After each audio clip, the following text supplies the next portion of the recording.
my next review for Scream Queens episode 6. Yeah, this is episode 6. 7 Minutes in Hell. Okay, so this episode was hilarious. Do you hear me? Okay, it starts off with, where it left off last week with them voting.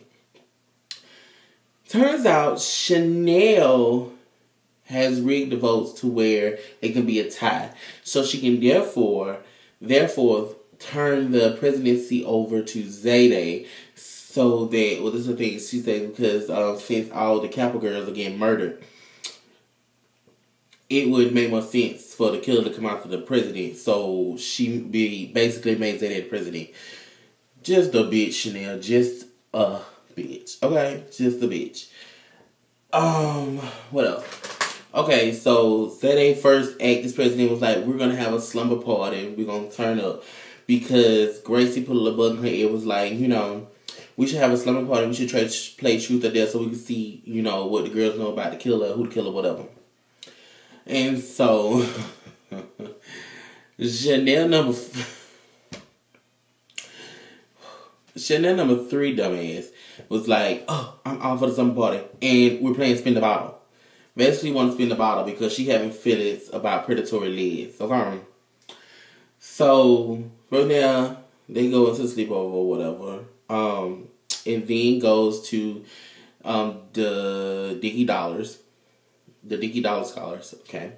So they're in the house and they're chanting, and dude with no arms is in a bowl eating, like, they're just eating bowls. Like, anyway, the Dickie Dollars confront Chad about sleeping with the old people, and Chad just had an epiphany like, you're right, I shouldn't sleep with old people anymore. It is what it is, I'm not going to sleep with them. And he's like, I just need to sleep with Chanel, even though her sex is like crying or whatever the heck he said. It was stupid. So it goes back to the Kappas, and they're in the house. They're baking s'mores with fake peanuts and shit. And what else? Oh, so Predatory Liz and Candle Wax come down there, and they're like, oh, all the doors in the house are locked. So everybody's freaking out like, oh my God, what is going on? Why are we locked in here? What's going on? And so Chanel was like, well, me and Chad was watching Panic Room one rainy night, and he was like, I should get one of those. And I was like, Jodie Foster's is so small. So I just Panic Room proof the whole house. So they're trapped in the house because the killer then somehow got into the security system and, hacked into it and just basically locked everything foot down. So they trapped in there. She calls Chad on her cell phone. Like, Chad, y'all ever come and save me? Chad was like, I slept with this person, slept with that. He just basically get her to run down.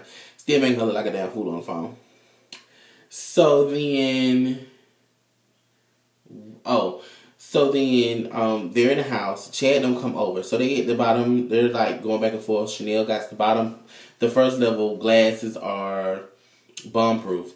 And No Arms is like, so why don't she have, the top windows bomb-proof? And Chad is like, really? Why would she have the top windows bomb-proof? It's like the killer would have to go get a throwing bomb. He was like, and No Arms was like, well, that would be a missile. Chad was like, why would the killer have a missile? So they're just going back and forth. So Chad goes in there to break Chanel out. And Chanel was like, Chad, save me, Chad, and I'm yours forever. And Chad had to bend here like, hold on. No, I don't think I like that. I can't save you. She was like, okay, whatever, Chad. I'll take it. I'm going to take it back. Just save me. He's like, okay, well, what you going to say? And Chanel was like, okay, Chad, so you can save me, and I can be yours for a lot of the amount of time that you feel is appropriate. And he was like, oh, okay, I can do that. And then he broke the window, whatever. So when he gets in the window, he sees the killer coming. So he is 3 other Dickie Dollar Scholars down there. So they like coming up the steps. So the black guy and the other one comes up the step. The other twin. So they come up the steps. They come up the ladder, whatever. And so No Arms is trying to come up the ladder too. And Chad is throwing a bat at the killer, and then he threw Chanel's cell phone. It was just crazy. So then No Arms trying to get up the ladder, and then the killer just knocked the ladder over, right? Duh, Red Devil's gonna do that anyway.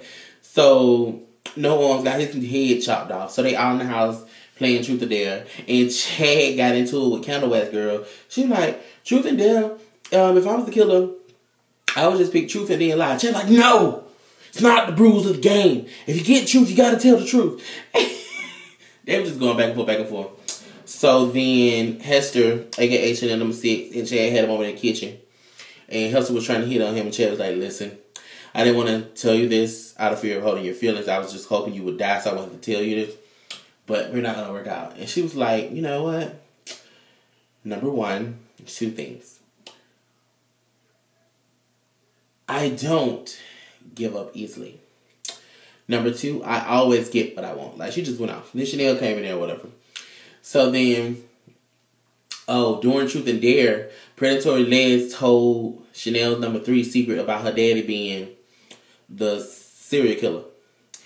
And,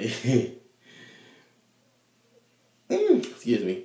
So then, she was like, you know what? She got upset about that. So Chanel number 3 thought that she was finna say that Predatory Les was finna say that she had feelings for her. So Chanel number 3 blurred out and said it, but that ain't what she was saying. So Chanel number 3 dared Predatory Gang to go into the basement, to the creepy basement, and sleep in the bloody tub or whatever. So Predatory Les went down there, and of course she got killed dead to the floor. But she was like, before you kill me, let me see who you are. And then she took it off. The person whoever was on the mask took it off. And she was like, I knew it was you. I knew it was you. So then she got suffocated to death. And so she had them in the closet having 7 minutes of having him and Chanel. So then she come out and Chanel number 2 and creepy little twin boy go up in there. So they having a little 7 minutes of having. During this time, Hester's downstairs. She's found Predatory Les' body. So she's screaming or whatever. And they come down there, so they blame it on Hester. Hester like, listen, bitch, it ain't me. Turn the hell up. But if y'all believe it's me, you just put me in a room with Chad, and we get roll. And they went to this whole thing. So during this time, Chanel number 5 and creepy twin boy in the closet making out. So he goes into this thing talking about how he glad he separated from both of them, but he is gonna miss how they had a little language or whatever the hell. So then next thing you know, the Red Devil come up behind him and like staple his ass all up in the head with a nail gun, just kill his ass dead to the floor. And Chanel be screaming and shit. And so they came in there, they were like, oh, well, Chanel number 5 and Hester's the killer. And it was like, no, she can't be the killer because she was with us. Yada yada woo. So then Chad finds a secret passageway. Chanel and they go down into the passage. So they're down there, and it's basically a memorial to all of the past presidents of Kappa House. And Chanel is going over what this president is, what's this president. And Zadie asking, so if we beat this, what do you think our legacy will be? And as soon as that happens, Chanel's going to say something, then the Red Devil comes out with 2 axes and shit. So Chanel and her got there on Louis Vuitton, honey, take off running, honey. Zadie, oh my God, out of all the people, Zadie falls. And so the Red Devil got her corner, but Zadie did her thing. She had a little kung fu action. She was flipping backward and rolling and dipping and diving them axes, honey. So just when Zadie was about to get that dick cut off, honey, Chanel came back and hit the Red Devil over the head with a coffee pot or something. So they got up out of there or whatever. The police came, of course, found us 2 dead people. Dean Munch was like, well, I'm glad we know that now it's all the Kappa people that's getting killed, so I can tell the parents, so no, we ain't doing it no more. You can let our suits back on, as long as they're associated with the Kappa and the Dickie Dollar Scholars, they'll be alive and well. And so, the daddy comes, take Grace, we about to go. Grace like, no, I'm not going anywhere. I'm staying with my sisters, yada yada wood wood. So, it goes into them. Chanel gives them, she gives the bitch away, she gives them all gifts and says that, we survived another night. She gives them nunchucks or whatever, so they turn on the music and they start partying or whatever. And then Hester, aka Chanel number 6, gets up in the middle of the party and go like, Kevin!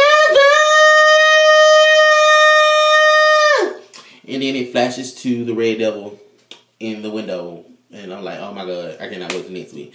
So next week is going to be epic. I think some people going to come back because they having a funeral next week. And I think Chanel them too. I don't know how they finna tie that in. But I cannot wait. Do you hear me? Oh my God. So, we're going to see. We're going to see. Overall, it was a great episode. I loved it. Just remember to like, subscribe.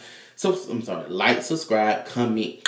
Like, subscribe, and comment. Ooh, like, subscribe, and comment. Thank you. And to all, a good game. Yeah.